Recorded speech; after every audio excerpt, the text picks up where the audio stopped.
हाम्रो चन्द्रगिरी दहचोकको यो यसको के अरे दहचोकको स्विमिङ पुल हो। यो swimming pool Nepal swimming pool सल्युसनले बनाएको हो होइन।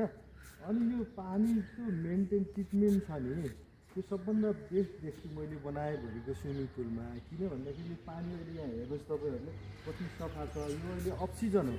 अहिले हामी लगभग कहिले कार्तिकको कति आज कति गते हो? आज 19 गते 19-20 गतेको सेरोफेरोमा छौँ र मान्छेको फ्लो चाहिँ अलिक कम छ। अनि तर पानीको मेन्टेनलाई यो वर्षभरि यस्तै राखिराख्ने, पुसमार्च आउँदा नि यत्तिकै सफा हुन्छ। यसलाई हप्ताको एकचोटि अब केमिकल ट्रिटमेन्ट गरेर भ्याकुमहरू गर्दाखेरि यत्तिको चाहिँ बसिराख्छ। यो भनेको बेस्ट हो। यो चाहिँ विशेष गरी हाम्रो यहाँ सुरजजी हुनुहुन्छ अलिक क्यामराम्यान, सुरजजीले यो ट्रिटमेन्ट गरिराख्नु भएको छ पानीको। यसको विषयमा उहाँ चाहिँ नेपालमा अनि विदेशमा पनि यही काम गरेर आउनु भएको छ।